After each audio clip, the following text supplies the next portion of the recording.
వాక్యం చదువుకుందాం. చూడండి, దేవుని పరిశుద్ధ లేఖనంలో నుంచి 2వ దినవృత్తాంతాల గ్రంథము 2వ అధ్యాయము 2వ దినవృత్తాంతాలు 2వ అధ్యాయము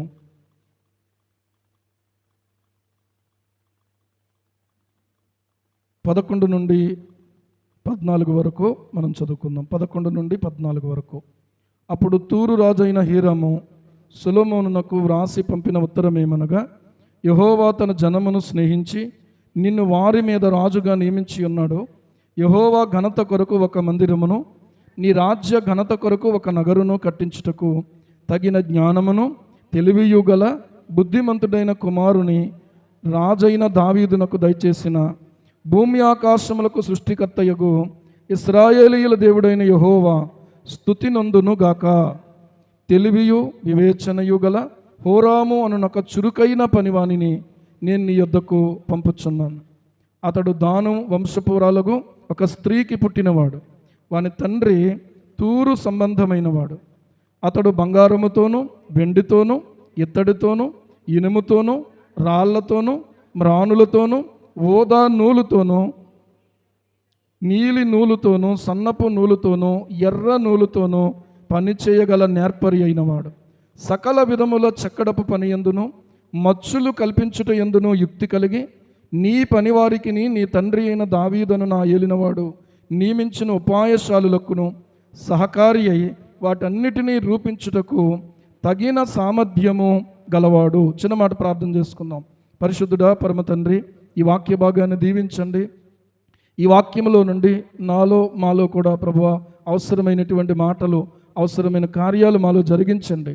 మీ సన్నిధి ఇక్కడ ఉంచారు, నీకు స్తోత్రాలు. ఎంతవరకు ప్రభువా మాతో ఉన్నారు, ఇప్పుడు కూడా మీరు మాతో మాట్లాడి మమ్మల్ని నడిపించమని యేసు ప్రభువు నామములో ప్రార్థించి స్తుతించి వేడుకుంటున్నాం మా పరమ తండ్రి. ఆమేన్, ఆమేన్, ఆమేన్. ప్రభునందు ప్రియమైనటువంటి దేవుని బిడ్డలారా, మీ అందరికీ ప్రభు పేరట ప్రత్యేకమైన వందనాలు తెలియచేస్తున్నాను. దేవుని కృప, దేవుడు మనల్ని ఈ యొక్క 11వ నెలలోనికి దేవుడు మనల్ని నడిపించాడు. ఇది ఎన్నో రోజు చెప్పండి? 2వ రోజు. సాధారణంగా నెల దాటి మరొక నెలలోనికి అడుగుపెట్టేటప్పుడే మనం ఒక ప్రార్థన మనం చేసుకోవాలి. అదేంటంటే, ప్రభువా ఈ నెలంతా మమ్మల్ని కాచి దాచి భద్రపరిచారు, ఇదిగో ఈ మరుసటి నెలలోనికి మీరు మమ్మల్ని నడిపిస్తూ ఉండగా మమ్మల్ని నూతనపరచండి నాయనా అని ప్రార్థన చేసుకోవాల్సిన వారమై ఉన్నాం. ఎందుకంటే దేవుని కృప చేతనే ఈ నెలలోకి మనం అడుగు పెట్టగలం. ఒకసారి నేను ఒక పుస్తకం చదివాను. ఆ పుస్తకంలో ఆ యొక్క పుస్తకాన్ని రాసినటువంటి ఆ యొక్క సహోదరుడు, దేవుని సేవకుడు, ఆయన ఒక మార్కెట్కి వెళ్తాడు. ఎంత వయసు అంటే దాదాపుగా టీనేజ్ వయసు అనమాట. ఆ వయసులో ప్రియులారా మార్కెట్కి వెళ్తే తల్లితో పాటు ఆ మార్కెట్లో ఆ తల్లి ఏమో కూరగాయలు అవి తీసుకుంటూ ఉంది. ఈయన మాత్రం ఆ సంచి పట్టుకుని అలాగే నిలబడి ఆ ప్రజలను చూసి అలాగే ఏడుస్తూ ఉన్నాడంట. ఎందుకో తెలుసా? అమ్మా ఇంతమంది నశించిపోతున్నారు కదా అని చెప్పి. ఈరోజు పిల్లలు అవి కావాలి ఇవి కావాలని ఏడవడమే మనకు తెలుసు. చాలా వరకు అదే వాళ్ళ యొక్క హృదయంలో ఉన్నటువంటి ఆలోచనలో.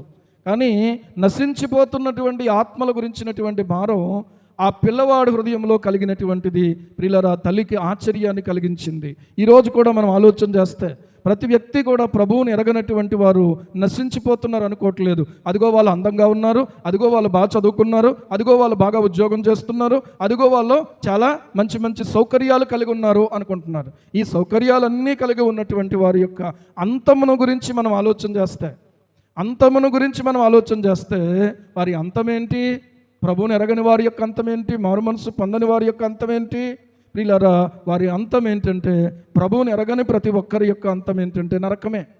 ఎవరో నశించకుండా నిత్య జీవం పొందినట్లుగా ఆయన పరమ తండ్రి అయిన దేవుడు ఆయన మనకు అనుగ్రహించాడు యేసుక్రీస్తును. కానీ ఎంతోమంది ఆయన ఎరుగనటువంటి వారుగా ఉండి నశించిపోతున్నారు అనేది మన హృదయానికి అర్థం కావాలి. ఆ భారం మన హృదయంలో కలగాలి. ఎవరెవరినో చూసినప్పుడు ఏదేదో చూడటం కాదు, వారి యొక్క ఆత్మీయ స్థితిని మనం ఆలోచన చేయాలి. అలాగే రెండవదిగా ఆలోచన చేస్తే ప్రియులారా, నేను రక్షించబడ్డాను అనే నిశ్చయత మనకు ఉండాలి. నేనేమయ్యాను? నేను రక్షించబడ్డాను. నేను ప్రభు అయిన యేసుక్రీస్తును అంగీకరించి నేను దేవుని బిడ్డనయ్యాను. హల్లెలూయా!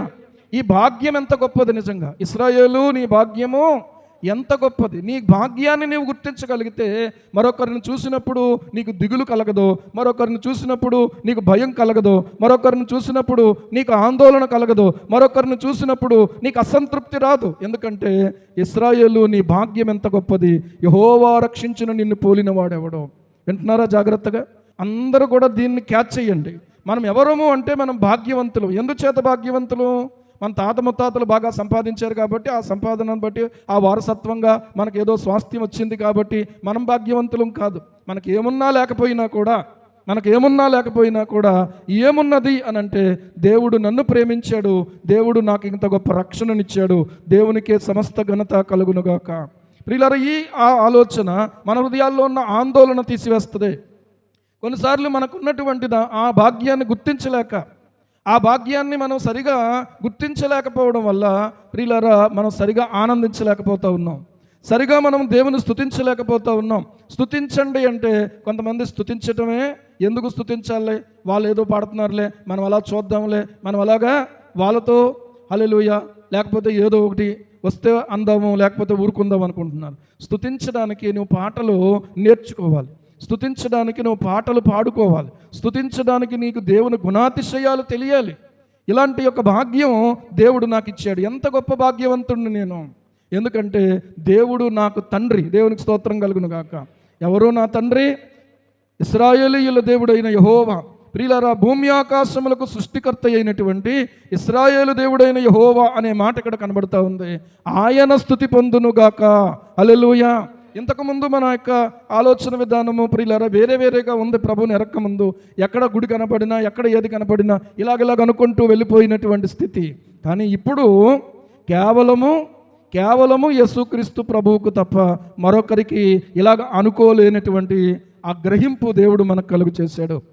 అందుకని ప్రియులారా, మన గ్రహింపు బట్టి మనం ఆరాధిస్తున్నటువంటి దేవుడు ఎలాంటి దేవుడు అని అంటే, ఆయన భూమి ఆకాశములకు సృష్టికర్త అయినటువంటి దేవుడు. ఆయన సృష్టికర్త అయినటువంటి దేవుడు. ఈ తుఫాను వాతావరణం గురించి ప్రకటించగానే ఆదివారమే వచ్చేసింది మనకు న్యూస్. సాయంత్రం ఇంచుమించుగా మేము 5 కలవగలిగాము, మిగిలిన వారికి ఫోన్ చేసినా కూడా కలవలేదు అనే మాట వినబడింది. ఎందుకు కలవలేదు అంటే మీకు లక్ష్యం లేదు. ఎందుకు కలవలేదు అని అంటే, మేము కూడా ప్రార్థనలో కలిస్తే మీకు ఎంత డబ్బులు ఖర్చు అవుతాయి? ప్రార్థనలో కలవడానికి ఎంత సమయం ఖర్చు అవుతుంది? ఏమి ఇబ్బంది ఉంది? ఇంట్లోనే ఉండి ఫోన్లో కలవడానికి ప్రియులారా మీరు ఆసక్తి చూపించలేని వారుగా ఉంటే ఖచ్చితంగా నాకు అర్థమవుతున్న విషయం ఏంటంటే, నాకు అవగాహన అవుతున్నటువంటి విషయం ఏంటంటే, ఇంకా లోతుగా ప్రియులారా మీ జీవితాలను నేను చూసినప్పుడు నాకు అర్థమవుతుంది ఏంటంటే, అస్సలు మీరు దేవునికి సమయాన్ని కేటాయించడానికి, సహవాసానికి సమయం కేటాయించడానికి మీరు ఏమాత్రం కూడా ఇష్టపడని వారుగా ఉన్నారు. మీ వ్యాపారాలు చూసుకోండి, సాయంత్రం 1 గంట సమయంలో, ఆ గంట సమయంలో నేను, చిన్నశ్రీను, బండయ్య, అలాగే శేఖరు, అలాగే ఏలియా కలిపాడు అందరినీ. సరే, మొత్తానికి ప్రియులారా ప్రయత్నం చేసినప్పుడు కూడా మీరు కలవలేనటువంటి వారుగా ఉన్నారు. అంటే దాని అర్థం ఏంటి అని అంటే, మనం ఆలోచన చేసుకుంటే ప్రియులారా ఇలాంటి ఒక సమయం వచ్చినప్పుడు నేను దేవుని పాదాలు పట్టుకోవాలి.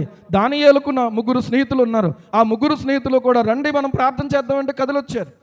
మీరు ఎలాగున్నారు అని అంటే, ఎవరెవరితోనో స్నేహం చేస్తున్నారు, ఎవరెవరితోనో స్నేహితురాలు కలిగి ఉన్నారు, ఎవరెవరితోనో స్నేహం కలిగి ఉన్నారు.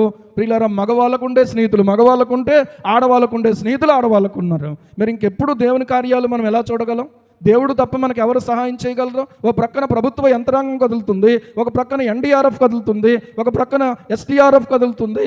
ఎంత బీభత్సంగా చెప్పుకుంటూ ఉన్నారు. ఎవరైనా ఏమైనా చేయగలమా చెప్పండి? ఆ గాలిని ఆపగలమా? తుఫాన్ని ఆపగలమా? అది ఈ దిశకు రాకుండా చేయగలమా? మన వల్ల ఏమన్నా అవుతుందా? అవదు. కానీ దేవునికి సమస్తము సాధ్యమే. హల్లెలూయా. భూమి ఆకాశములకు సృష్టికర్త అయినటువంటి ప్రియులారా దేవుని యొక్క పాదాలను మనం ఆశ్రయించటం మనం నేర్చుకోవాలి. ఎవరూ చేయలేనిది ఆయన మాత్రమే చేయగలరు, ఎవరూ మార్చలేనిది ఆయన మాత్రమే మార్చగలరు. ఇలాంటి ఒక ఏకీభావం మనలో ఉంటే మనం ఇంకా ఎన్నో కార్యాలు మనం చేయగలుగుతాం. ఉదయకాలం కొంతమంది స్త్రీలు ఏకీభవించి ప్రార్థన చేస్తున్నారు. ప్రియులారా, ప్రార్థించండి. ఉదయమున ప్రార్థన సిద్ధము చేసి ఆయన సన్నిధిని కాచుకొని ఉండేటువంటి ఆ యొక్క అనుభవంలోనికి మనం రావాల్సిన అవసరం ఉంది. అలా వచ్చినట్లయితే మన సమస్యలకు పరిష్కారం ఖచ్చితంగా దేవుని దగ్గర నుంచి మనం పొందగలుగుతాం. హల్లెలూయా. ఈ రోజున మన బలం ఏంటంటే, మన భాగ్యం ఏంటంటే, మనం ప్రార్థన చేస్తే దేవుడు ఆలకించడమే మనకున్న భాగ్యం. హల్లెలూయా. కానీ నువ్వు ప్రార్థన చేయకుండా ప్రార్థన నుంచి తప్పించుకొని ఆ ఆటల మీద ఈ ఆటల మీద, మనం చూడండి ఆ క్రికెట్లో గెలిచేటప్పటికి అందరూ కూడా షేర్ చేశారు స్టేటస్లు పెట్టి. ఆ అమ్మాయి చెప్పినటువంటి సాక్ష్యం ఏమండి, ఏ అమ్మాయి? జెమీమా రోడ్రిగ్స్. ఆ అమ్మాయి యొక్క తండ్రి ఒక మంచి సువార్థికుడు, ఇవాన్ రోడ్రిగ్స్ ఆయన పేరు. ఆయన మహారాష్ట్రలో ప్రియులారా ఒక మంచి సువార్థికుడుగా దేవుని పరిచర్య చేస్తూ ఉన్నాడు. ఆ అమ్మాయి వర్షిప్లో ఉంది, ఆ అమ్మాయి ప్రార్థనలో ఉంది. ఆ అమ్మాయి మళ్ళీ తిరిగి ఆ క్రికెట్ కోసం వెళ్తున్నటువంటి సమయంలో ప్రియులారా అందరూ ప్రార్థన చేసి పంపించారు. దేవుని కృప. ఆ అమ్మాయి నిజానికి నేను ఆడలేను, ఇక ఈ టీము ఓడిపోద్ది అనుకున్న పరిస్థితులలో దేవుని వాక్యము ఆ అమ్మాయికి జ్ఞాపకం వచ్చింది. అంటే అర్థం ఏంటో తెలుసా? ఆ అమ్మాయి దేవుని వాక్యం చదువుతున్న అమ్మాయి అని, ఆ వాక్యం మీద మనస్సు పెట్టే అమ్మాయి అని. ఈ రోజున వాక్యం చదవటం, వాక్యమును ప్రియులారా ఆమె కళ్ళ ముందుకు దేవుడు తీసుకురావడం, ఆమె అంతరంగంలో దేవుడు వాక్యం జ్ఞాపకం చేయటం, ఇక ఏ పరిస్థితి ప్రతికూలంగా ఉన్నా కూడా దాని వైపు ఆ అమ్మాయి చూడలేదు, కానీ చురుకుగా ఆడడానికి దేవుడు సహాయం చేశాడు. దేవునికి స్తోత్రం. చివరికి ఆ పెద్ద ఆడిటోరియంలో అన్ని వేల మందిలో గెలుపును తీసుకురావడానికి దేవుడు ఆ అమ్మాయికి సహాయం చేశాడు. కనుక మొట్టమొదట ఏమందంటే, నా వలన కాదు, ఇది నిజంగా దేవుని వలనే జరిగింది. దేవుడు నాకు ఒక వాక్యం ఇచ్చాడు. ఈ రోజున మనకు వాక్యం ఇచ్చే దేవుడు ఆయన. వాక్యమును యాకోబుకు తెలియజేసిన వాడని ఏ జనముకి చేసి ఉండలేదని, ఏ జనముకి లాగునా చేసి ఉండలేదని, దేవునికి స్తోత్రము గానము చేయుటయే మంచిది మన మందరము స్తుతి.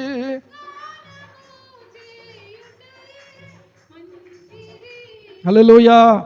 వాక్యమును బట్టి చురుకుదనం వచ్చింది అమ్మాయికి, వాక్యమును బట్టి ప్రోత్సాహం కలిగింది అమ్మాయికి, వాక్యమును బట్టి ధైర్యం కలిగింది. నువ్వు నిలబడు, నీ పక్షంగా దేవుడు యుద్ధం చేస్తాడు అనేటువంటి మాట బైబిల్లో ఉన్నటువంటి మాట, దేవుని మాట ఈరోజు కూడా ఆమెకు ధైర్యాన్ని ఇవ్వగలిగిందే. ఈ రోజున మనం ఈ వాక్యం పట్టుకుని ఈ వాక్యం మనం చదవకుండా ఎలా ధైర్యం పొందగలుగుతాం? ఆ అమ్మాయి చెప్పింది సాక్ష్యమే, నువ్వు చెప్పగలవా సాక్ష్యం? ఆ అమ్మాయి చెప్పింది, నువ్వు చెప్పగలవా సాక్ష్యం? దేవుడు నా ప్రతికూలమైన పరిస్థితులలో నేను ఎలా నిలబడగలిగాను, ఇదిగో ఈ దేవుని మాట నన్ను బలపరిచింది, ఇదిగో ఈ దేవుని మాట నన్ను ఈ రీతిగా నిలబెట్టింది, నేను ఈ విజయాన్ని నేను తీసుకురాలేదు, దేవుడే విజయాన్ని తీసుకొని వచ్చాడు అని చెప్పగలిగింది. దేవుడే చేయగలిగాడు, దేవుడే చేయగలిగాడు అనేటువంటి మాట ఎవరు నమ్మినా నమ్మకపోయినా ప్రియులారా నిలబడగలగడానికి దేవుడే సహాయం చేశాడు. నువ్వు ఏ పరిస్థితిలో ఉన్నా కూడా. ఈరోజు నేను కూడా చెప్తున్నాను, చాలాసార్లు నేను నిలబడగలగడానికి కారణం ఏంటంటే దేవుని వాక్యమే. చాలాసార్లు ధైర్యం తెచ్చుకోవడానికి కారణం ఏంటంటే దేవుని వాక్యమే. మరి ఏది కాదు ప్రియులారా, దేవుని వాక్యమే, దేవుని వాక్యమే. ఇంత శక్తి కలిగినటువంటి వాక్యాన్ని నీవు నేను కూడా ఎన్ని సంవత్సరాల నుంచి బైబిల్ పట్టుకొని వస్తున్నావు, కనీసం బైబిల్లో ఒక్క వాక్యం పట్టుకోగలిగావా? ఒక వాక్యము నీతో మాట్లాడగలిగినటువంటి అనుభవం నీకుందా? కొంతమంది చెవులు ఎలాగున్నాయంటే ప్రియులారా చెవుడెక్కిపోయినాయి. ఆత్మ సంగములతో చెప్పుచున్న మాట చెవి గలవాడు వినుగాక. వినబడుతుందా మీకు? చెవులు వినబడుతున్నాయా? కొంతమందికి పిలిచి నిన్నే నిన్నే అని అంటే నన్నా అనే పరిస్థితి. ఈరోజు అదే దేవుని వాక్యం దగ్గర కూడా అలాగే ఉన్నారు కొంతమంది. మామూలుగా చెప్తే అన్నీ వింటారు, కానీ దేవుని వాక్యం దగ్గరికి వచ్చేటప్పటికి వినలేని వారుగా ఉన్నారేమో. ఒకవేళ ఆ మాట వినలేని చెవి నీకుంటే నీ బ్రతుకెప్పుడు మారదు, నీ బ్రతుకెప్పుడు మారదు. వినలేని చెవి నీకుంటే నీ ప్రార్థన కూడా దేవుడు వినడు. జాగ్రత్తగా అర్థం చేసుకోండి. నేను చెప్పట్లేదు, దేవుడే చెప్తున్నాడు. ధర్మశాస్త్రం వినబడకుండా చెవిని తొలగించుకుని వాని ప్రార్థన హేయమన్నాడు దేవుడు. ఆ ప్రార్థన అసలు ఇష్టపడ్డంట. ఎందుకంటే నేను చెప్పిన మాట నువ్వు వినవు, కానీ నీ మాట నేను వినాలా? ఏమంటే ఇదెక్కడ న్యాయం? ఇదెక్కడ న్యాయం? ఆయన వినకుండా ప్రియులారా మనం ఎన్నో చెప్పుకుంటూ వెళ్ళిపోతున్నామేమో. చాలాసార్లు మనం ప్రార్థన చేస్తున్నాం, దేవుడు వింటున్నాడు అనుకుంటున్నామేమో. కొన్నిసార్లు దేవుడు వినడం లేదు అనేటువంటి మాట కూడా మనం ఆలోచించుకోవాలి. ఎందుకు వినడం లేదంటే నేను చెప్పే మాట నువ్వు వినడం లేదు కదా. నేను చెప్పే మాట నువ్వు వింటే నువ్వు చెప్పే మాట నేను కూడా వింటాను. నీ ప్రార్థన ఏంటంటే నీ అవసరత, నీ ప్రార్థన ఏంటంటే నీ స్వార్థం, నీ ప్రార్థన ఏంటంటే నీ గర్వం, నీ ప్రార్థన ఏంటంటే నీ భక్తి, నీ నీతి. దేవుడు అలాంటి ప్రార్థన వినడానికి దేవుడు ఇష్టపడకపోతే నువ్వు ఎంత చెప్తే ఉపయోగం ఏముంది? ఎంతసేపు నువ్వు దేవునికి చెప్పుకున్నాను అనుకుంటే ఉపయోగం ఏముంది? కొన్నిసార్లు సూక్ష్మ ప్రార్థనకు గొప్ప జవాబు ఇచ్చాడు దేవుడు. దేవునికి స్తోత్రం. అర్థమవుతుందా? అంటే సూక్ష్మంగా చేయమని నేను చెప్పట్లేదు సుమా. హృదయపూర్వకంగా అంతరంగములో పశ్చాత్తాపముతో ఆయన సన్నిధిని ప్రియులారా మనము గనక ఒకవేళ మొరపెట్టగలిగినట్లయితే ఆ మొరపెట్టే వారికి ఆయన సమీపముగా ఉండేవాడై ఉన్నాడు. ఈరోజు మనం ఆలోచన చేసుకుందాం.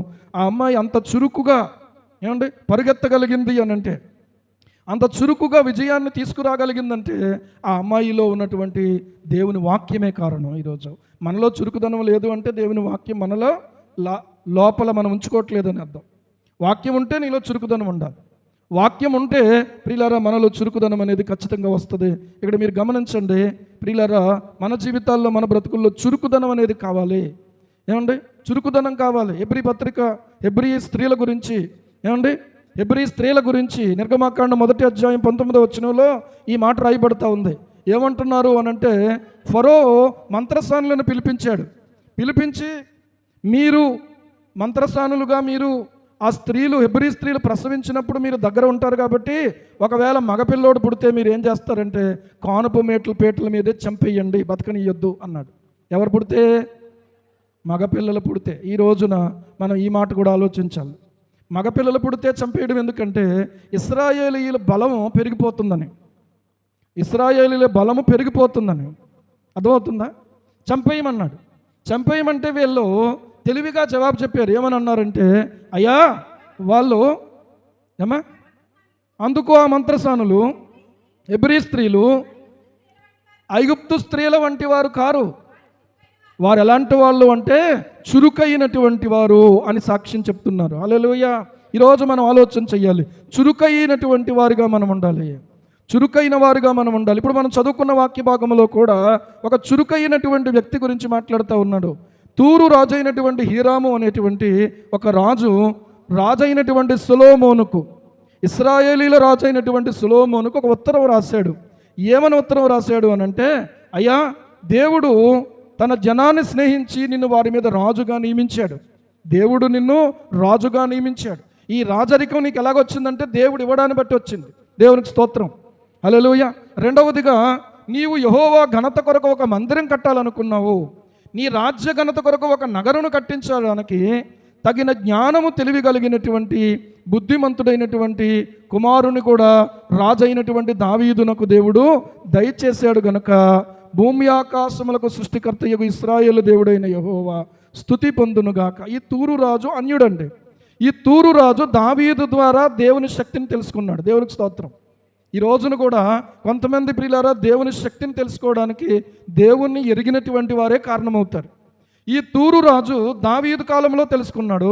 సొలొమోను కాలం వచ్చేటప్పటికి సొలొమోను దేవుని కొరకు ఒక మందిరం కట్టడానికి ప్రియులారా ఒక నిర్ణయంలో దేవుని చేత నిర్ణయించబడినటువంటి వ్యక్తిగా ఆలోచిస్తున్నప్పుడు జరిగింది ఏంటి అనంటే, ఈ తూరు రాజుతో సంప్రదింపులు చేశాడు.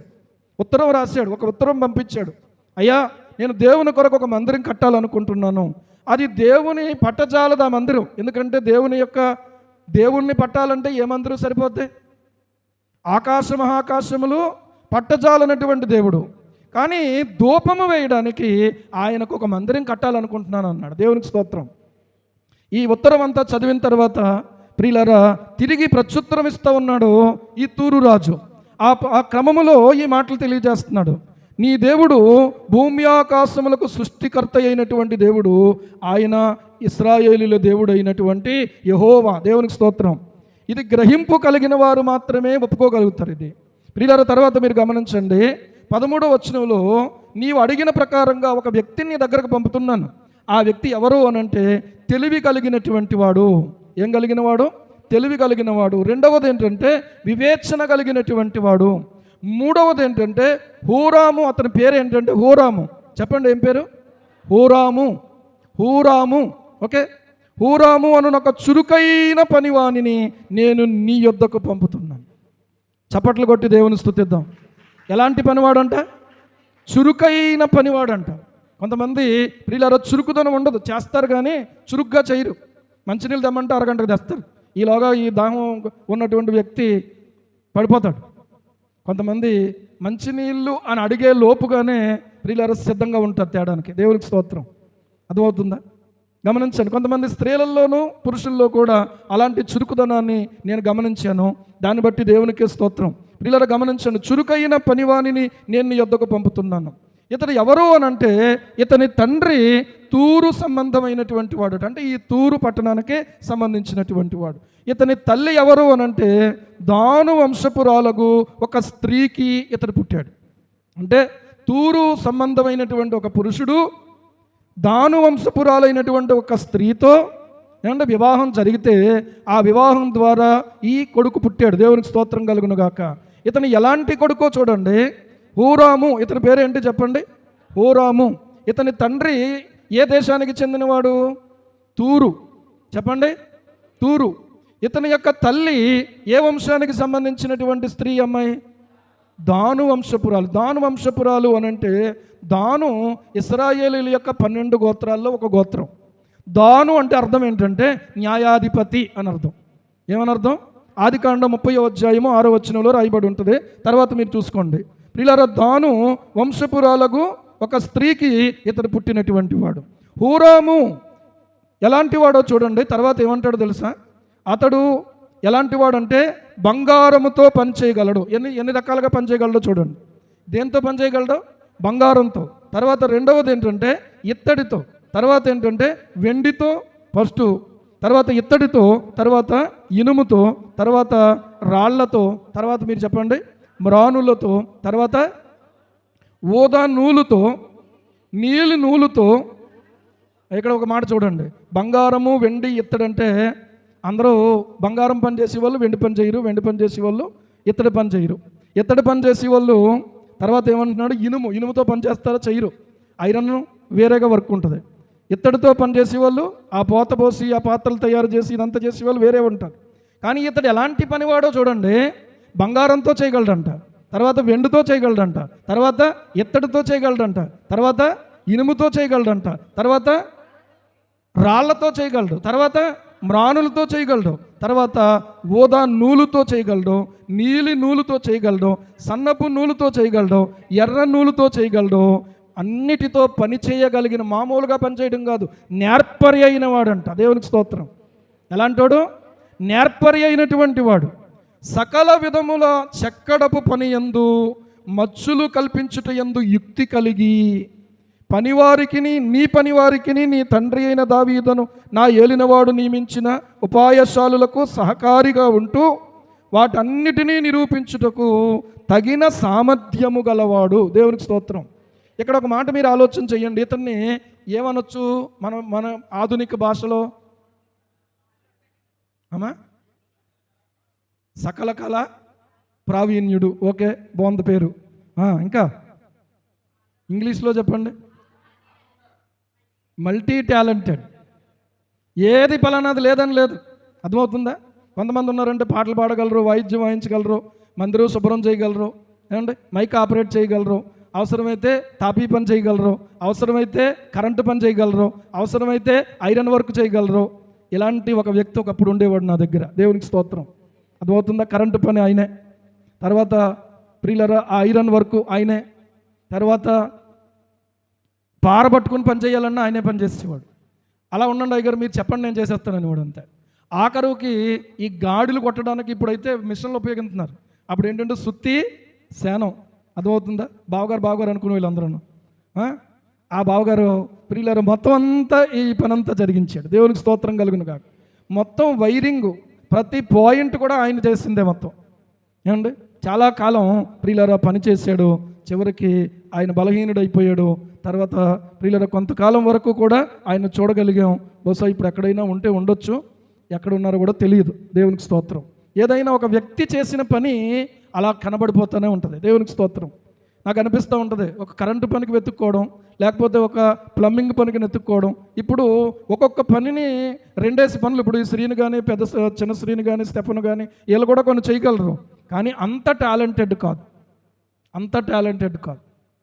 ప్రతీది కూడా అతను వర్క్ చేసేసుకునేవాడు. అక్కడ మధ్యాహ్నం లంచ్ కూడా ఇంటి దగ్గర గబగబా ఎలా తినేవాడో ఎలా చేసేవాడో తెలియదు. మళ్ళీ వచ్చి 1 గంట ఇక్కడ పని చేసుకుని మళ్ళీ వెళ్ళిపోయేవాడు.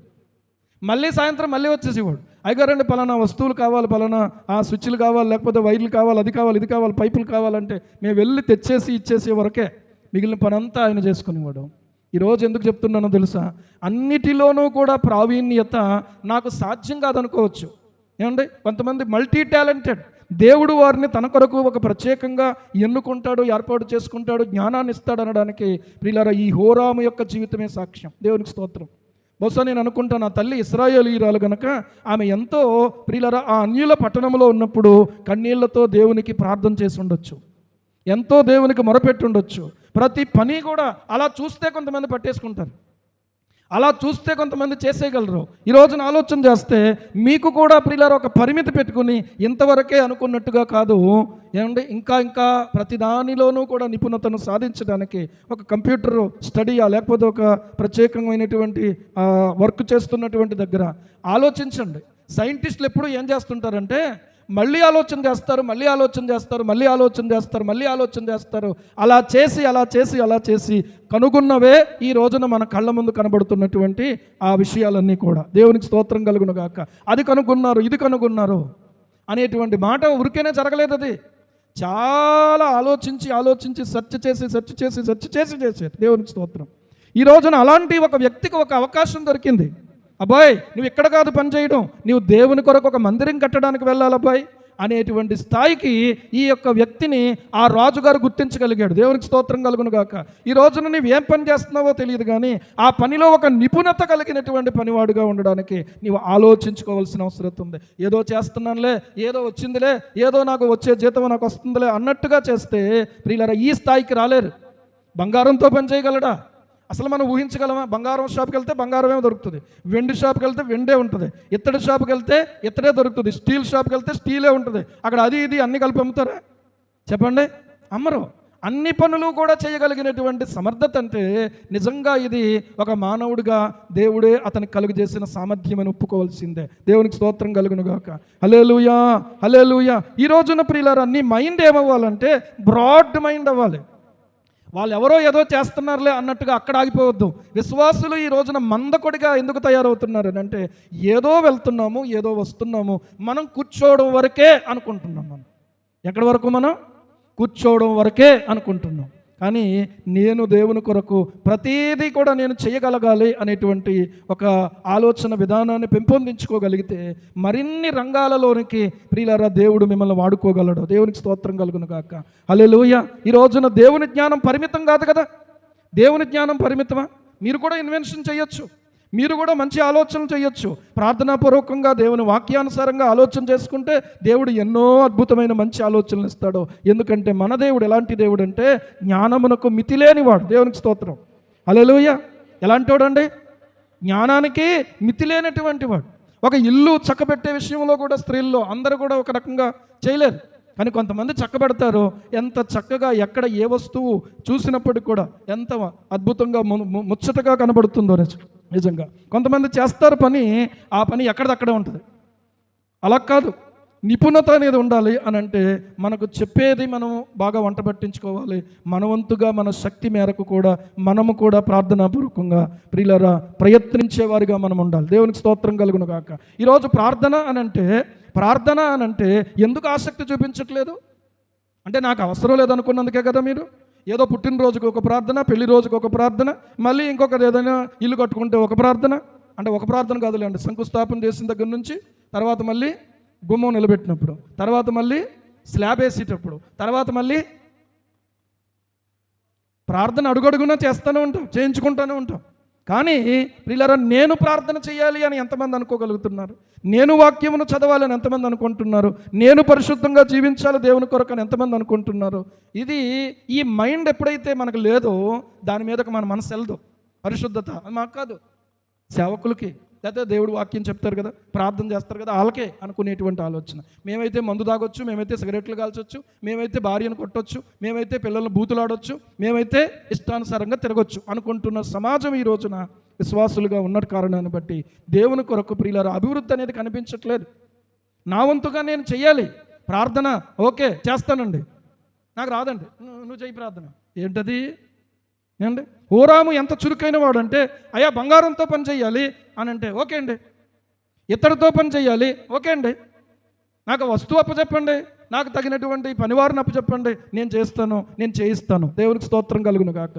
మచ్చులు కల్పించటంలో, చెక్కడపు పనిలో అద్భుతమైనటువంటి జ్ఞానవంతుడుగా ప్రియులారా ఆయన రాజు చేత గుర్తించబడ్డాడు. ఈ రోజున ఆలోచన చేస్తే ఇలాంటి తన టాలెంట్ అంతా కూడా ఇప్పుడు ఎక్కడ ఉపయోగించే అవకాశం దొరికిందంటే దేవుని యొక్క మందిరములో. దేవునికి స్తోత్రం కలుగును గాక. ఎక్కడ ఉపయోగించే అవకాశం దొరికింది? దేవుని మందిరములో. కొంతమంది టీచర్స్ ఉన్నారు, చక్కగా సండే స్కూళ్ళు ప్రియులారా పిల్లల్ని పోగు చేసి వాళ్ళకు చక్కగా సండే స్కూల్ టీచ్ చేస్తూ ఉంటారు, మంచి మంచి విషయాలు నేర్పుతూ ఉంటారు. నేను ఒకసారి కాకినాడ ఒక పరిచర్యకు వెళ్ళాను వాక్యం చెప్పడానికి. ఉదయం మీటింగ్ అయిపోయింది, భోజనం అయిపోయింది, కాసేపు అలా కూర్చునేటప్పటికల్లా ఇంచుమించుగా ఒక 20 మంది పిల్లలు వచ్చారు అక్కడికి. ఏంటంటే పిల్లలు ఎందుకు వచ్చారంటే, మేము ప్రైవేట్లు చెప్తామండి పాస్టర్ గారు అని అన్నారు. ఆ పాస్టర్ గారు అబ్బాయి ఆయన. దేవునికి స్తోత్రం. ఇలా ప్రైవేట్లు చెప్పడం ద్వారా ఆ పిల్లలు అక్కడికి రావడం ద్వారా మరికొంతమంది తల్లిదండ్రులు వీళ్ళకి పరిచయం అవడం ద్వారా ఆ సంఘములో ప్రియులారా నూతన ఆత్మలు చేర్చబడ్డానికి, ఈ పిల్లలు రక్షించబడ్డానికి, వాళ్ళ ద్వారా వాళ్ళ తల్లిదండ్రులు దేవుని తెలుసుకోవడానికి కారణమైందంట. దేవునికి స్తోత్రం. Anyway you can use. ఏ విధానంలో నీవు ఆలోచించినా, ఏ విధానంలో నువ్వు పనిచేసినా అది చివరికి ఎక్కడికి రావాలంటే దేవుని మందిరంలోనికి రావాలి. ఆ పని యొక్క ఫలితం ఇక్కడ మందిరంలో కనిపించాలి. దేవునికి స్తోత్రం కలుగును గాక. ఇక్కడ కనిపించాలి. ఇక్కడికి నువ్వు ఆ పనిని తీసుకురాగలిగితే, ఆ ఫలితాన్ని తీసుకురాగలిగితే దేవుడు నిన్ను వాడుకుంటున్నాడని అర్థం. నువ్వు ఎక్కడో పనిచేసి అక్కడికే పరిమితమైపోయి ఇక్కడ ఏ మాత్రం కూడా నీ యొక్క ప్రియులారా ఫలితం, ఇక్కడ నీ యొక్క పని యొక్క పనితనం ఇక్కడ కనిపించట్లేదు అంటే అర్థం ఏంటంటే నీవు సరిగా దేవుని చేతిలో లేవని అర్థం. ఉంటే ఖచ్చితంగా వాడబడతాడు, దేవుడు వాడుకుంటానికే ఎప్పుడు కూడా ప్రియులారా మనం ఆయన చేతుల్లో ఉండాలి. దేవునికి స్తోత్రం. ఈ వ్యక్తికి ఒక అద్భుతమైన ఆధిక్యత దొరికింది. ఏంటో తెలుసా? దేవుని మందిరములో పనిచేసే ఆధిక్యత. ఏ పనులు ఉన్నాయండి?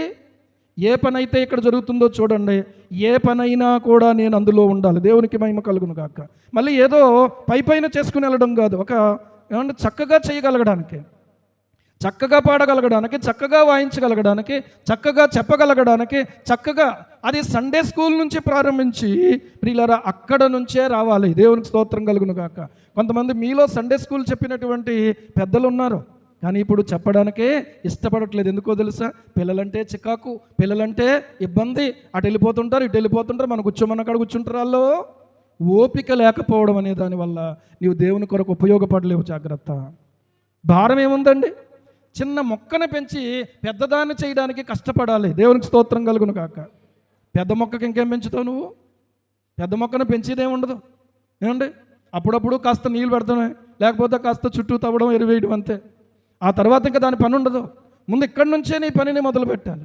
ఈరోజు ప్రియులారా నీకు ఇవ్వబడినటువంటి సమయాన్ని నీవు ఎక్కడ వెచ్చిస్తున్నావు? నాకు సంబంధం లేదులే అనుకునేటువంటి వాడు నా దృష్టిలో నేను ఏమనుకుంటున్నానంటే ఒక డమ్మీ అన్నమాట. అర్థమవుతుందా? నేనే కొత్తగా ప్రభువుని తెలుసుకుని ప్రభు యొక్క సన్నిధిలో ఉన్నప్పుడు, ఉపవాస కూడికల్లో కూర్చున్నప్పుడు ఆ పాటలు పాడుతూ ఉంటే ఆ పాటలు నేర్చుకోవాలంటే పుస్తకం ఉండాలంటే డబ్బులు పెట్టి కొనుక్కోవాలి. డబ్బులు లేవు కాబట్టి ఒక నోట్స్ తీసుకుని ఆ నోట్స్లో కూర్చుని మొత్తం పాటలన్నీ రాసుకుని ప్రియులారా ఆ పాటలు రాయడానికే మిగిలిన టైము, మధ్యలో టైం ఉంటుంది కదా, కాసేపు కూర్చుని బాతాకానీ పెట్టుకుంటాం కదా, ఆ టైం అంతా పక్కన పెట్టేసి ఆ టైం అంతా రాయడానికి ఉపయోగించాను. దేవునికి స్తోత్రం కలుగును కాక. నేర్చుకునే మనసు ఉండాలి, మార్చుకునే మనసు ఉండాలి, ఓర్చుకునే మనసు ఉండాలి, ఎవరేమన్నా పట్టించుకోలేనటువంటి మనస్తత్వం మనకు ఉండాలి. ఎందుకంటే నేను ఒక మంచి పనివాడిని అవ్వాలి, నేను ఒక మంచి ప్రార్థనాపరుని అవ్వాలి, నేను ఒక మంచి దైవ వాక్యాన్ని అందించగలిగినటువంటి వ్యక్తిని అవ్వాలి, నేను ఒక మంచి సాధనాన్ని కావాలి దేవుని చేతిలో, నేను ఒక మంచి ప్రియులారా దేవునికి ఉపయోగపడే పాత్రను కావాలి. పాత్ర కొన్ని పాత్రలు పైనే ఉంటాయి, కిందకి దిగవు. కొన్ని పాత్రలు పొయ్యి మీద ఉంటాయి, మళ్ళీ కడగబడతాయి, మళ్ళీ పొయ్యి మీదకి వస్తాయి, మళ్ళీ కడగబడతాయి, మళ్ళీ వాడబడతాయి, మళ్ళీ కడగబడతాయి. కొన్ని పాత్రలు సంవత్సరానికి ఒకసారి దింపడానికి, దుమ్ము తొడవడానికి, కడిగేయడానికి, కడిగేసిన తర్వాత ఆరబెట్టిన తర్వాత ఇంట్లో పెట్టుకోవడానికి తలతలా మెరుస్తాయి. అప్పుడప్పుడు మెరిచేటువంటి పాత్రలుగా మనం ఉండకూడదు. అప్పుడప్పుడు ప్రియులారా దించబడి ఆ తర్వాత పైన ఎత్తేసే పాత్రలుగా ఉండకూడదు. ఏమంటే కాస్త వేడి తగలాలి మనకి. దేవునికి స్తోత్రం కలుగును గాక. హల్లెలూయా. కాస్త చెమట పట్టాలి మనకి, కాస్త మోకాళ్ళు ప్రియులారా నున్నబడాలి, కాస్త కన్నీళ్ళు ఊటగా మార్చబడాలి కన్నులు, కాస్త హృదయం దేవుని వైపుకు ప్రియులారా కేంద్రీకరించగలగాలి. పరిస్థితులను బట్టి నీ యొక్క అడుగు వెనక్కి పడింది అనంటే, నీ పరుగు వెనక్కి తగ్గింది అనంటే దయచేసి మీరు ఆలోచన చేసుకోవాలి. మునుపు పరిగెట్టినట్లుగా ఇప్పుడు పరిగెట్టలేకపోతున్నాను, మునుపు ఉపయోగపడినట్టుగా ఇప్పుడు ఉపయోగపడలేకపోతున్నాను, మునుపు స్పందించినట్టుగా స్పందించట్లేదు అని అంటే అర్థం ఏంటంటే ఎక్కడో నువ్వు తప్పిపోయావంతే, అంతకంటే ఏమీ లేదు. ఒక పాత్ర మళ్ళీ స్టవ్ మీద పెట్టబడితే దానికి ఏం కలుగుతుంది చెప్పండి? వేడి తగులుతుంది, దాని యొక్క శక్తి ఖర్చు అవుతుంది. వాడబడేటువంటి పాత్ర అరుగుదలకు వస్తుంది. వాడబడిన పాత్ర ఎప్పుడూ నున్నగా ఉంటుంది, దానివల్ల ఏమీ ఉపయోగం ఉండదు. వాడబడే పాత్రగా ఉండాలి కానీ వాడకం లేనటువంటి పాత్రగా ఉండకూడదు. మనం ప్రభువా నన్ను వాడుకుంటే ఎలా వాడుకోవాలి? అంటే నేను అలా వచ్చి కూర్చుంటాను, అలా వాడుకో అంతే. ఎలా వాడుకో? కూర్చోవడానికే, వెళ్ళిపోవడానికి, వాడుకోవడానికి. అందులో వాడుకోవడం ఏముంది?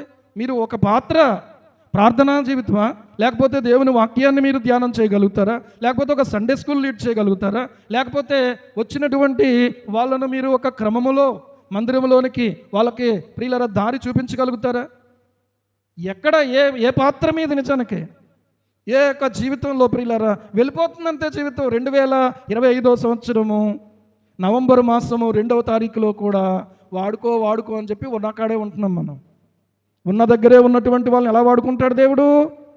నువ్వు ఉన్న దగ్గర ఉంటే నీ కాళ్ళకాడికి ఆహారం వచ్చేసిందా చెప్పండి? నీకు మార్కులు దాని అంతటా వచ్చేస్తున్నాయా? చదువుకున్న వాళ్ళకి, ఆడుకున్న వాళ్ళకి ర్యాంకులు కూడా అలాగే వచ్చేస్తున్నాయా? ఆ అమ్మాయి దేవుడే యుద్ధం చేస్తాడు, నేనేమో యుద్ధం చేయక్కర్లేదని వచ్చిందా? ఆ అమ్మాయి పరుగెట్టింది, ఆ అమ్మాయి ఆడింది, దేవునికి స్తోత్రం కలుగును గాక. నీవు కదలాలి అంతేగాని కదలని రాయిలాగా ఉండిపోకూడదు, కదలని రాయిగా ఉండిపోకూడదు. కదలిక అనేది జీవమును బట్టి వచ్చేది కదలిక. దేవునికి స్తోత్రం. నిర్జీవమైన వస్తువు ఉంది. ఇప్పుడు సపోజ్ ఈ ఫోన్ ఉంది, ఆ ఫోన్ అలా పెడితే అలాగే ఉంటుంది, అర్థమవుతుందా? కానీ మనం అటు ఇటు కదులుతాం, చూస్తాం, మాట్లాడతాం. ఏమండి ప్రియులారా, మనం స్పందిస్తాం. ఈ స్పందన అనేది మనలో ఉంది, ఎందుకంటే మనలో జీవం ఉంది కాబట్టి, దేవుని జీవం మనలో ఉంది కాబట్టి, మనలో దేవుని వైపుగా ప్రార్థించడానికి కానీ, స్తుతించడానికి కానీ, దేవుని పని చేయడానికి కానీ, దేవుని కొరకు ఉపవాసం ఉండడానికి కానీ నడుము కట్టుకునేలాగా ఉండాలి దేవుని జీవము నీలో. నా శరీరము తిని నా రక్తము త్రాగువాడు నిత్య జీవము గలవాడు, అంచెదినమున నేను వాని లేపుదునన్నాడు. జీవము నీలో ఉంటే, నిత్య జీవము నీలో ఉంటే, నిత్యత్వము కొరకైనటువంటి కదలిక నీలో ఉండాలి, నిత్యత్వము కొరకైన మాటలు నీలో ఉండాలి, నిత్యత్వము కొరకైన వెదుకులాట నీలో ఉండాలి, నిత్యత్వము కొరకైన పాటలు నీలో ఉండాలి. దేవునికి స్తోత్రం కలుగును గాక. ఎలా చెప్పగలవు నిత్య జీవం ఉందని? నిత్య జీవము నీలో ఉంటే ఈ లోక జీవము, ఈ లోక సంబంధమైన దానికి, ఈ పరలోక సంబంధమైన జీవం, పరలోక సంబంధమైన వాటి కోసం దేవునికి స్తోత్రం కలుగును గాక. నీ అప్పులు అవ్వచ్చు, నీ నొప్పులు అవ్వచ్చు, ఇబ్బందులు అవ్వచ్చు, నీకు ఉన్నాయి, బయట వాళ్ళకి ఉన్నాయి. కానీ నీకు వాళ్ళకి ఉండాల్సిన తేడా ఏంటంటే నీలో దేవుని జీవం ఉంది, వాళ్ళలో దేవుని జీవం లేదు కనుక దాన్నే చూస్తారు, దాని గురించి ఆలోచిస్తారు, దాని గురించి మాట్లాడతారు, దాని గురించే ప్రార్థన చేసేటువంటి వ్యక్తిగాను ఉండకూడదు. నీ దృష్టి దీని మీద నుంచి దేవుని అవసరత ఏదైతే ఉందో దాని మీదకి వెళ్ళిపోవాలి. దేవునికి స్తోత్రం కలుగును గాక. ఈరోజు ఆ జీవం మనలో ఉందా? ఆ జీవం మనలో ఉందా? మీరు జీవము గలవారై ఉన్నారో లేదో చూసుకోండి అంటున్నాడు. మీరు విశ్వాసం గలవారై ఉన్నారో లేదో చూసుకోండి అంటున్నాడు. ఆలోచించండి. అసలు దేవుడు అంటే నీకు అంటూ ఒక ఆలోచన నీకుంటే మాట్లాడకుండా ఎలా ఉండగలవు? ప్రార్థించకుండా ఎలా ఉండగలవు? నా చదువు అనుకున్న వాళ్ళు చదువులో పూర్తిగా ఉండరు నాకు తెలిసి. ఆట అనుకున్న వాళ్ళు ఆటలో పూర్తిగా ఉండరు, మధ్యలో గ్యాప్ ఇస్తారు. అలాగే వాటికి గ్యాప్ ఇచ్చి ఇక్కడ నీ సమయాన్ని వెచ్చించు, వాటికి గ్యాప్ ఇచ్చి ఇక్కడ నీ ధనాన్ని వెచ్చించు, వాటికి గ్యాప్ ఇచ్చి ప్రియులరా ఇక్కడ అవసరమైనటువంటి దాని మీద మనసు పెట్టు. హల్లెలూయా. ఈరోజు నిన్ను దేవుడు ఒక ఉన్నత స్థితికి నడిపించాలనుకుంటున్నాడు. ఈరోజు దేవుడు నిన్ను తన పని కొరకు వాడుకోవాలనుకుంటున్నాడు. ఏమంటే గొర్రెలు కాసుకుంటున్న వాళ్ళని పిలిచి, ఇదిగో బెత్లెహేము పట్టణంలో రక్షకుడు మీ కొరకు పుట్టాడు, ప్రభువైన యేసుక్రీస్తు అని చెప్పాడు కదా దేవదూత వచ్చి. వాళ్ళు పని చేసుకుంటున్నారా? పని మానేసి పేకాట ఆడుకుంటున్నారా? బాబో జాగ్రత్తగా వినండి. పేకాట ఆడుకుంటున్నారా? వాళ్ళు తాగుతున్నారా? వాళ్ళు మందలను కాచుకుంటూ వాళ్ళు ఏమండి ఆ రాత్రి వేళ ఏ పక్క నుంచి ఏ తోడేలు వస్తుందో, ఏ పక్క నుంచి ఏ ఎలుగుబంటి వస్తుందో, ఏ ప్రక్క నుంచి ఏ సింహం వస్తుందో, ఏ ప్రక్క నుంచి ఏ క్రూర మృగం వస్తుందో, ఏ ప్రక్క నుంచి ఏ దొంగోడు వస్తాడో అని చెప్పి కళ్ళు ఒత్తులేసుకుని, వాళ్ళకు వెలుగు కావాలి కాబట్టి మంటలేసుకుని ప్రియులరా వాళ్ళు కాచుకొని ఉంటే వాళ్ళ కొరకు దేవుడు పరలోకం నుంచి దూతను పంపించాడు. దేవునికి స్తోత్రం కలుగును గాక. పడుకుని నిద్రపోయి ఏమండి ఆ జీతం ఎలాగొచ్చేస్తుంది, యజమానుడు ఎలాగిచ్చేస్తాడు, నిర్లక్ష్యంగా ఉన్న వాళ్ళ దగ్గరికి కాదు, నిర్లక్ష్యంగా ఉన్న వాళ్ళ దగ్గరికి కాదు. ఎక్కడ ప్రతి దగ్గర స్పందిస్తేనే పని అవుతుంది. పొద్దున్న లేచింది మొదలుకొని మీరు చూడండి, పొద్దున్న ఉల్లిపాయలు వస్తాయా రావా? ఎన్ని గంటలకి? 6 గంటలకి. మాకు పాలు వస్తాయి 6:30కే ఇంచుమించుగా. ఏమంటే వాళ్ళంత చురుకుగా లేకపోతే మనకు ఆ పాలు ఎలాగ అందుతాయి, ఆ ఉల్లిపాయలు ఎలాగ అందుతాయి, లేకపోతే మనకు ఒక పేపర్ ఎలాగ అందుతుంది? పేపర్ ఎప్పుడు వస్తుందంటే ఎర్లీ అవర్స్లో వచ్చేస్తుంది పేపరు. లేట్ అయ్యిందంటే వెంటనే అతనికి ఫోన్ వెళ్ళిపోద్ది. ఏంటి పేపర్ అయ్యలేదేంటి? అరే రే మర్చిపోయి ఉంటాడండి పేపర్ బాయ్, వాడికి ఫోన్ చేస్తానండి, ఎక్కడైనా ఇచ్చేయడమో ఒకవేళ అంటాడు. అయిపోయింది టైము, దాని టైం అంతే. ఈ రోజున మన జీవితంలో ప్రియులారా, దేవుడు ఒక మల్టీ టాలెంటెడ్గా నేను చేయాలనుకుంటున్నాడు. నువ్వేమో ఇక్కడ వరకే, ఈ రాయడం వరకే, ఈ పాడడం వరకే, ఈ చూడడం వరకే, ఈ చెప్పడం వరకే పరిమితం అయిపోయే వ్యక్తిగా ఉంటే నువ్వు దేవుని మందిరానికి ఎలా ఉపయోగపడగలవు? ఈరోజు ఆలోచన చెయ్యండి. దేవుడు వాడుకోవాలనుకుంటున్నాడు. ఒక అవకాశము హోరాముకు దొరికింది. హోరాము అంటే అర్థం ఏంటంటే మంచి పౌరుడు అనే అర్థం. ఆ పేరులోనే ఉంది ఎంత అద్భుతమైనటువంటి అర్థం. మంచి పౌరుడు. ఏమండి? కాలక్షేపం చేసేవాడు కాదు, సద్వినియోగం చేసుకునేవాడు సమయాన్ని. పనిని ప్రియులారా దాచుకునేవాడు కాదు, పనిని వెల్లడి చేసేవాడు అయి ఉన్నాడు. పని అతడు చేయడమే కాదు, కొందరి చేత పని చేయించగలిగినటువంటి వాడు అయి ఉన్నాడు. దేవునికి స్తోత్రం కలుగును గాక. ఇదిగో ఇలాంటి వాడే దేవుని మందిరానికి కావాలి, ఇలాంటి వాడే దేవుని సంఘానికి కావాలి, ఇలాంటి వారే దేవుని యొక్క పనికి కావాలి. ప్రియులారా చురుకైన వారుగా కావాలి. దేవునికి స్తోత్రం. ఒకప్పుడు ఎంత చేసానో కాదు, ఈరోజు కూడా నేను ఎంత చేయగలనో అంతా చేయడానికి నాకు శక్తిని ఇయ్యి ప్రభువా అని ప్రార్థన చేసేవారిగా మనం ఉండాలి. చివరిగా ఒక మాట చెప్తున్నాను. కొన్ని సందర్భాల్లో ప్రియులారా కొన్ని జీవులు ఉంటాయి. సముద్రంలో కొన్ని రకాలైన చేపలు ఉంటాయి. ఆ చేపల్లో ఒక రకం చేప ఏంటంటే ఏమండి, క్యాట్ ఫిష్ అంట, పిల్లి చేప అంట దాని పేరు. ఏ చేప? క్యాట్ ఫిష్, పిల్లి చేప. ఈ చేప ఏం చేస్తుందంటే ప్రియులారా దానికి కానీ ఒకవేళ ఏదైనా తన పిల్లలకు ఏదైనా ప్రమాదము అని అనిపిస్తే వెంటనే అది ఏం చేస్తుందంటే నోరు తెరుస్తుందంట. ఇలాగా తల్లి చేప తండ్రి చేప కూడా, మగ చేప ఆడచేప కూడా ఇలా నోరు తెరుస్తుందట. ఈ నోరు తెరవగానే ఈ పిల్లలన్నీ గబగబా నోట్లోకి వెళ్ళిపోతాయంట. వెంటనే నోరు మూసేస్తుంది. ఇప్పుడు అవి ఎక్కడున్నాయి? బయట శత్రువు కనబడుతుందా? దొరుకుతాయా? దొరకవు. కాసేపు అవుతుంది, ఇక ప్రమాదం లేదు అనుకున్నప్పుడు అప్పుడు నోరు తెరుస్తుందంట. వెంటనే మళ్ళీ ఈ పిల్ల చేపలన్నీ బయటకు వచ్చేస్తాయంట. దేవునికి స్తోత్రం. వాటికి రక్షణనిచ్చేవిగా ఆ తల్లి చేప తండ్రి చేప పనిచేస్తూ ఉన్నాయి. ఈరోజు ఒక మాట చెప్తున్నాను, నీవు నేను నశించక నిత్య జీవం పొందడానికి మన ప్రభువు రక్షకుడైనటువంటి యేసయ్య నీ కోసం నా కోసం సిలువ మీద తను అర్పించుకున్నాడు.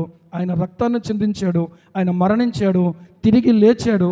ఆయన యందు విశ్వాసం ఉంచిన వారే నిత్య జీవము కలిగిన వారు. హల్లెలూయా, హల్లెలూయా. ఆయన పరలోకం ఇస్తాడని నమ్ముతున్నాం, కానీ ఈ లోకంలో మనకున్న అవసరతలు తీర్చలేడని అవిశ్వాసపడుతున్నావా? నీకున్నటువంటి ఇబ్బందులు ఏవైతే ఉన్నాయో వాటిని పరలోక మహిమనే ఇచ్చేటువంటి దేవుని ఎదుట చిన్నవాటిగా చూడడం నీకు వస్తే ఖచ్చితంగా నీవు బలహీనపడవు. దేవునికి స్తోత్రం. నువ్వు ఆ పనిని లేకపోతే ఆ సమస్యని వంకబెట్టుకో. ఇదన్నీ వంకలే చెప్తున్నాను మీకు, ఇవన్నీ వంకలే. దయచేసి దేవుని వెతుకుదాం. ఏం చేద్దాం చెప్పండి? ఈ యొక్క నవంబర్ మాసంలో 1 తారీఖు నుంచి 2:30 గంటలో ప్రార్థన చేసేటువంటి అవకాశం మళ్ళీ ఇచ్చాడు దేవుడు. ఆయుష్ ఇచ్చి ఆరోగ్యం ఇచ్చి మీరు ఎన్ని గంటలు చేయగలరో అన్ని గంటలు చేయండి. దేవునికి స్తోత్రం. నాకేంటంటే నాకు పని లేదండి అన్న వాళ్ళు ఇంకో గంట ఎక్కువ చేయండి. దేవునికి స్తోత్రం. నేను చదువుకున్నాను కదండి అంటే వాక్యం చదవండి, వాక్యం కూడా చదవండి. ఒక గంట, ఒక అరగంట వాక్యం, ఒక గంట ప్రార్థన, లేకపోతే ఒక గంట ప్రార్థన, ఒక అరగంట వాక్యం, అలా 2:30 గంటలు పూర్తి చేసుకోండి. దేవునికి స్తోత్రం. ఏమండి? కనుక ప్రియులారా ఒక చురుకుదనం కలిగి ఉండండి. దేవునికి ఉపయోగపడే చురుకుదనము మనలో ఉండాలి. ఏమంటే మన కోసమే మనం బ్రతికే వాళ్ళుగా కాదు, దేవుని కోసం బ్రతికే వాళ్ళుగా ఉందాం. హల్లెలూయా. ఒక మాట దేవుని వాక్యంలో నుండి చురుకైనటువంటి పనివాడిని దేవుడు చూపిస్తున్నాడు. ఎందుకంటే నువ్వు చురుగ్గా ఉండాలి. చురుగ్గా చకచక సెల్ ఉపయోగించడం కాదు. అసలు మనము దేవుని వాక్యం ఎక్కడ ఏ వాక్యం ఉందో ఆ వాక్యాన్ని హృదయంలో ప్రియులారా నింపుకోగలగాలి. వాక్యమే, మరొకసారి చెప్తున్నాను, జెమిమా రోడ్రిగ్స్ని నిలబెట్టింది వాక్యమే. దేవునికి స్తోత్రం కలుగును గాక. ఈరోజు నిన్ను నన్ను కూడా నిలబెట్టగలిగింది ఏంటి?